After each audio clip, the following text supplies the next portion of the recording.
네, 안녕하세요. 김용필입니다. 네, 오늘은 10월 28일입니다. 목요일인데요. 오늘은 아침 일찍 경기도 이 평택에 있는 병원에 좀 다녀오게 됐는데요. 그래서 오후 늦게 이렇게 사무실로 들어오게 됐습니다. 오늘 제가 이 평택 이 병원에 가게 됐던 것은 어느 중국인입니다. 이 한국말을 잘 못하고 있는, 그러니까 40대 초반의 중국인인데요. 한국에 온 지가 한 2년 정도 됐는데, 이 중화요리집에서 일을 하다가, 이 칼국수를 써는 어떤 기계인가 봐요. 거기에 이렇게 손이 이렇게 빨려 들어가가지고, 손가락 한 3개 정도를 이렇게 다쳤습니다. 그래서 그 병원에서 한 7개월 정도 이렇게 치료를 받고, 다 치료를 받았는데, 근데 이 장애 등급을 의사가 소견을 해주지 않아가지고, 이 장애 등급을 받지 못하고 있는 것이라고 합니다. 그래서 이렇게 손 상태를 보니까 완전히 이렇게 아물지를 못하는 그런 상황인데, 아마 충분히 이렇게 봤을 때 장애 등급이 나올 그런 상태인데도 불구하고 병원에서 그리고 최종 치료를 해주는 의사가 소견을 해주지 않아서 장애 등급을 받지 못하는 그런 상황이다. 그래서 특히 중국인들을 주 대상으로 이런 산업재해라든가 이런 애로사항을 이렇게 상담을 해주고 도와주는 이 시민단체 사람들에게 그게 찾아와서 저한테도 좀 그 내용을 제보를 해줘가지고 한번 좀 같이 한번 병원에 한번 가보자. 그래서 그 상황들을 좀 체크를 해보는 게 이제 필요하겠다. 그래서 모처럼 이렇게 하루 종일 한번 좀 현장을 한번 돌아봤습니다. 이 현장을 돌아보면서 또 이렇게 외국인 지원 단체 사람들하고 또 오늘 이렇게 산재를 당한 그분을 또 통해서 저는 중국어를 못하는 게 통역을 통해서 이런저런 좀 얘기를 좀 나누는 그런 시간도 가졌었는데요. 그러면서 여러 가지 좀 느낀 바가 좀 있었습니다. 그래서 그 얘기들을 좀 여러분들하고 좀 얘기를 나눠보고 싶고, 지금 한국에 어쨌든 외국인들이 한 200만 가운데 지금 한 40만 가까이가 이 불법 체류 중에 있으면서 산업 현장 곳곳에서 지금 일을 하고 있습니다. 이렇게 이제 불법 체류 상태에서 이렇게 일을 하고 있는 이런 외국인 노동자들, 물론 이제 중국 동포들은 그렇게 많지 않습니다. 대개 보면은 중국인들 중에서도 우리가 한족이라고 하는 사람들, 그리고 동남아 쪽에 있는 태국이라든가 이런 쪽에 있는 이런 사람들이 관광비자로 들어와가지고 한국에 와서 이렇게 몰래 취업 활동을 하고 돈을 버는 이런 사람들.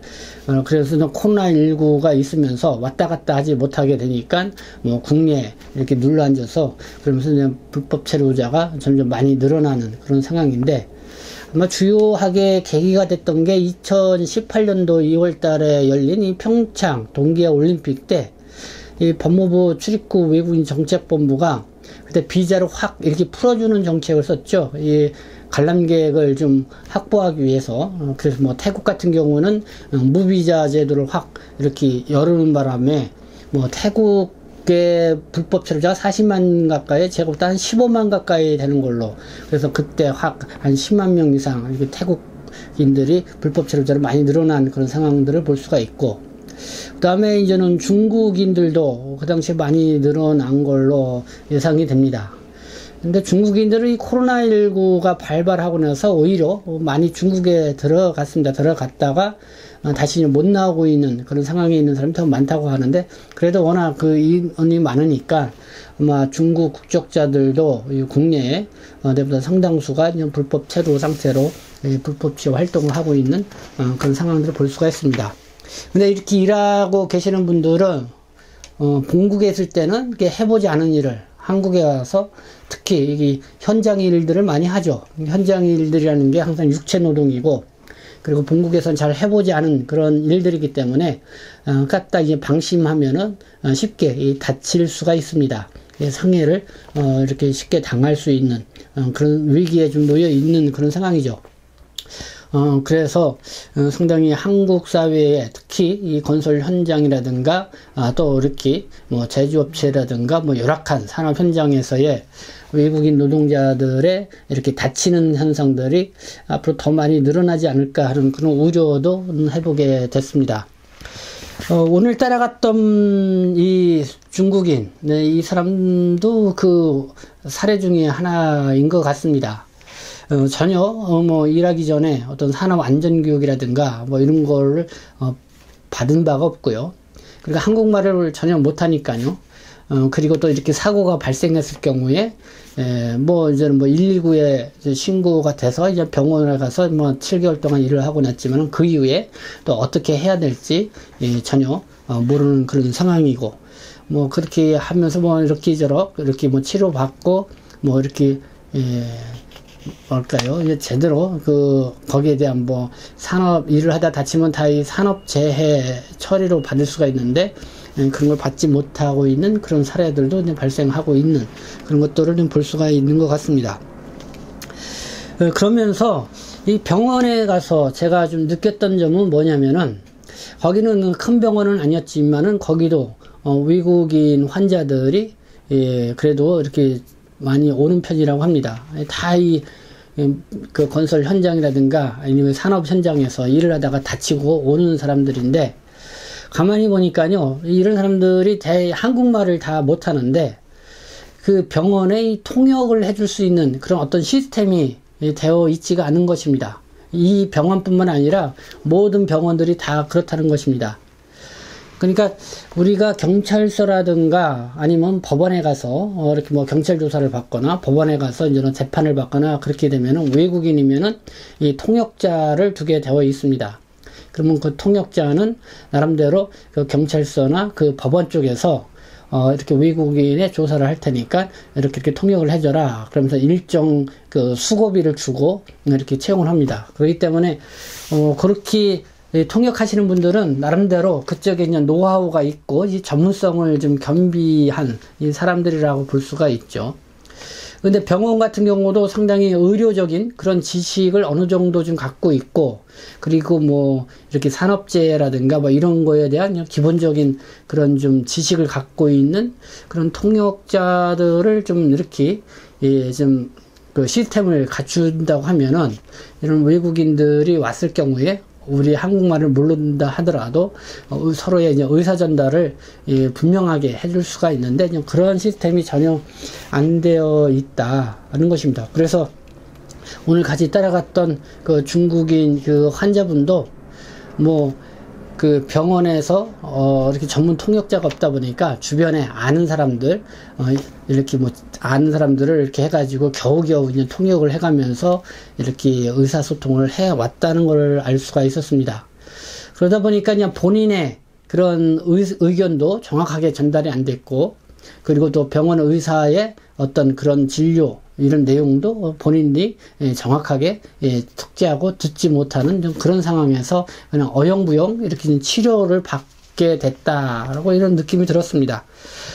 그래서 지금 이렇게 국내 곳곳에 좀 외국인 노동자들도 많이 있고 또 외국인이 늘어나고 있는 이런 시스템에 이 법원이라든가 이 경찰서처럼 이 병원에도 이런 전문 이 통역자를 좀 둘 수 있는 그런 시스템을 좀 갖춰 나가는 것이 필요하다. 그래서 뭐 그 지역에 활동하고 있는 뭐 외국인 지원 단체라든가 뭐 이런 쪽하고 좀 연결을 시켜서 이런 경우에는 이렇게 좀 통역으로 봉사를 해주고 거기에 따라서 시간당 뭐 얼마씩 이렇게 그냥 비용을 지불을 해주게 되면은 충분히 해결할 수 있는 문제가 아닌가 이런 생각이 드는데요.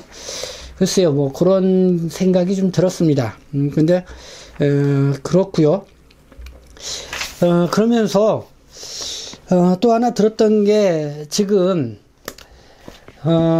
출입국 외국인 정책 정말 좀 답답한 면이 있는 것 같습니다. 계속 지금 출입국 외국인 정책본부가 지금 어떤 이렇게 외국인 정책을 구상하고 있는지 아직 크게 이렇게 두각적으로 나타난 것은 없습니다. 특히 뭐 코로나19 상황에서 뭐 그렇죠. 뭐 자꾸 이게 땜빵식으로 하고 그리고 현실에 좀 빨리 뭔가 좀 적응이 돼서 이런 출국 정책이 진행해 나가야 되는데 국내차로 하고 있는 뭐 중국 동포들도 마찬가지지만은 특히 우리 한국말을 모르는 외국인들 같은 경우는 더 답답함이 있지 않을까라는 생각이 듭니다. 이렇게 하면서도 뭐 불법 체류자 이 구제 정책에 있어서도 이제 법무부가 뭐 어떻게 해야 될지 좀 골머리를 앓고 있을 거라고 생각이 드는데요. 그러나 분명한 것은 좀 오늘 내가 이렇게 이 중국인이 환자하고 또 이렇게 이 중국인들을 지원하고 있는 단체 이 사람들하고 이렇게 오가면서 대화를 나누면서 느꼈던 점을 말씀을 드리면은 정말 총체적으로 좀 우리 외국인 출입국 외국인 정책에 대해서 재점검을 해 봐야 된다. 그러지 않으면은 이렇게 이렇게 단기 체류로 와서 이렇게 해가지고 여러 가지 이런 사건 사고들이 많이 일어날 수가 있다. 그렇게 되면은 이러다 다치면 산업재해 보상을 다 해줘야 되고 또 그렇게 더 장애가 있으면 또 장애 보상까지 다 해주고 엄청난 이 국가적 이 재정적 어떤 부담이 될 수 있는 부분도 있기 때문에 그래서 좀 이런 부분에 최소화시킬 수 있는 그런 출입국 외국인 정책이 좀 필요하다는 것도 있고, 그리고 오늘 같이 동행했던 외국인은 한국에 온 지가 2년 됐다고 하는데 한국에 어떻게 왔냐 하니까 한 5,600만 원 정도 한국 돈으로 이렇게 비용을 주고 자기 어떤 비자를 받고 한국에 들어왔는지도 잘 모르는 그런 상태에서 한국에 무조건 온 그런 상황이었습니다. 그러니까 한국에 가면은 이렇게 좀 일을 하면은 한 달에 좀 이렇게 돈도 벌 수 있고 그렇다 보니까 그 생각만 갖고 이렇게 중간에 이렇게 비자를 돈을 받고 이렇게 만들어주는 사람들이 아직도 이렇게 성행하고 있구나. 결국은 이 출입국 외국인 정책본부가 아직까지도 이 비자 발급이나 이런 데에 있어서 이 세밀하게 이 체크하고 점검하지 않고 이렇게 이 구멍이 나 있다는 이런 생각도 들었습니다. 그래서 오늘 모처럼 이렇게 국내에 들어와서 이분도 내가 볼 때는 불법 취업을 하다가 이렇게 식당에서 일을 하다가 다친 사람인데요. 이런 경우가 적지 않게 앞으로 더 많이 발생할 거라 생각이 들었기 때문에 좀 그런 부분에 있어서 우리가 좀 어떻게 해야 될지 대비를 해야 된다는 생각이 들었고, 그리고 이 중국 동포분들에게는 해주고 싶은 말씀은 어쨌든 이 중국인들, 한국말을 못하는 중국인들이 많이 들어와 있죠. 이 중국 동포분들하고 같이 어울려서 아마 일을 많이 하리라 생각합니다. 그래서 이렇게 한국말을 잘 못하는 이 중국인들에게 우리 중국 동포들이 그나마 한국말과 또 중국어를 잘 하시니까 좀 도움을 좀 주면서 좋은 이웃으로 이렇게 좀 어울리면 더 좋지 않겠는가 하는 그런 생각도 들었습니다. 그렇게 하면서요, 어쨌든 이 총체적으로 이 법무부의 이 출입국 외국인 정책 지금 상당히 이러지도 못하고 저러지도 못하는 어떤 이 복잡하고 이 어려운 상황에 있는 거는 분명합니다. 그러나 이대로 이렇게 가다가는 산업 현장에서 일을 하다가 정말 다치는 사람들도 많이 발생하게 되고 그만큼 사회적 비용도 늘어날 수밖에 없는 이런 상황이 된다. 그래서 이런 부분을 어떻게 개선해 나갈 것인지 그런 거에 대해서 진지하게 고민을 해봐야 된다 이렇게 생각이 듭니다. 그래서 저의 방송을 보시는 분들이 특히 중국 동포 분들이 또 많이 계시고 그분들이 실제적으로 현장에서 경험하시는 것들이 많기 때문에 어떻게 해야 된다라는 그런 또 하고 싶은 말씀들도 있을 거라고 생각합니다. 그래서 그런 의견들도 이렇게 좀 저희 유튜브 방송을 보시고 또 이렇게 의견을 게시해 주시면은 또 제가 그 현장도 이해하고 그런 여러 가지 참조할 수 있지 않을까 이렇게 생각이 듭니다. 네, 여러분들 많은 의견 부탁드리겠습니다. 네, 지금까지 시청해 주셔서 감사합니다. 저는 동포세계신문 대표 편집장 김영필이었습니다.